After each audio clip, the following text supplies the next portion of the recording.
بسم اللہ الرحمن الرحیم۔ دوستو، آج میں آپ کے ساتھ ایک عظیم جرنیل کا تاریخ شیئر کرنا چاہتا ہوں۔ یہ 711 عیسوی کا سال تھا، رات تاریک تھی، سمندر بے قرار تھا اور ایک نئے عہد کی تقدیر لکھی جانے والی تھی۔ مسلمانوں کا ایک بہادر لشکر بحر روم کے پانیوں کو چیرتا ہوا اسپین کی جانب بڑھ رہا تھا۔ یہ سرزمین پہلے کبھی ایسے فاتحین سے نہ گزری تھی۔ اس لشکر کی قیادت ایک ایسا شخص کر رہا تھا جس کا نام ہمیشہ کے لیے تاریخ میں ثبت ہونے والا تھا، طارق بن زیاد۔ جب جہاز اسپین کی جنوبی ساحل کے قریب پہنچے تو ہر سپاہی کو اس مہم کی اہمیت کا احساس ہوا۔ یہ کوئی عام جنگ نہیں تھی، یہ ایک ایسا معرکہ تھا جو تاریخ کا رخ موڑنے والا تھا۔ کشتیوں کو جلانے کا فیصلہ۔ یہ فوج ایک بلند و بالا چٹان کے قریب اتری جو بعد میں جبل الطارق کے نام سے مشہور ہوئی۔ جیسے ہی لشکر نے زمین پر قدم رکھا، طارق بن زیاد نے ایسا حکم دیا جس نے سب کو حیران کر دیا۔ انہوں نے تمام کشتیوں کو جلانے کا حکم دیا۔ یہ سن کر لشکر میں حیرت کی لہر دوڑ گئی۔ پیچھے بے قرار سمندر تھا، آگے دشمن ایک عظیم لشکر، بچنے کا کوئی راستہ نہ تھا۔ کچھ سپاہی ہچکچائے، ایک دوسرے سے سرگوشیاں کرنے لگے، کیا ہمارے سپہ سالار نے کوئی غلط فیصلہ کر لیا؟ مگر پھر طارق بن زیاد کی گرجدار آواز سنائی دی، اے مجاہدو، کہاں جاؤ گے؟ سمندر تمہارے پیچھے اور دشمن تمہارے سامنے۔ اب ہمارے پاس صرف ایک راستہ ہے، لڑو اور فتح حاصل کرو یا پھر اللہ کی راہ میں شہید ہو جاؤ۔ یہ سن کر ہر سپاہی کے دل سے خوف نکل گیا، ہچکچاہٹ ختم ہو گئی اور اس کی جگہ عزم اور حوصلے نے لے لی۔ اب پیچھے ہٹنے کا کوئی سوال ہی پیدا نہیں ہوتا تھا، یا فتح یا شہادت۔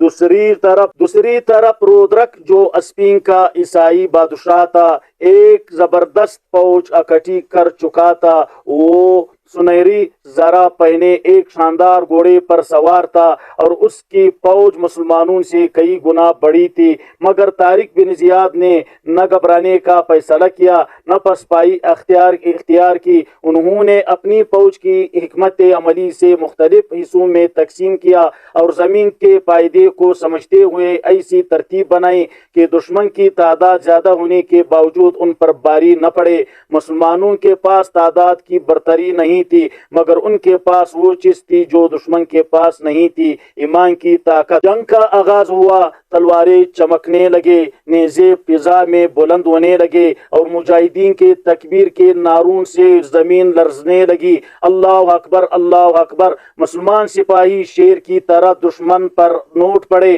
طارق بن زیاد خود صف اول میں لڑ رہے تھے اور ہر وار دشمن پر بجلی کی طرح گرتا۔ جنگ کا پانسا تب پلٹا جب رودرک گھوڑے سے گر گیا۔ جیسے ہی ان کے سپہ سالار گرا، ویسے ہی دشمن کے فوج میں افراتفری مچ گئی۔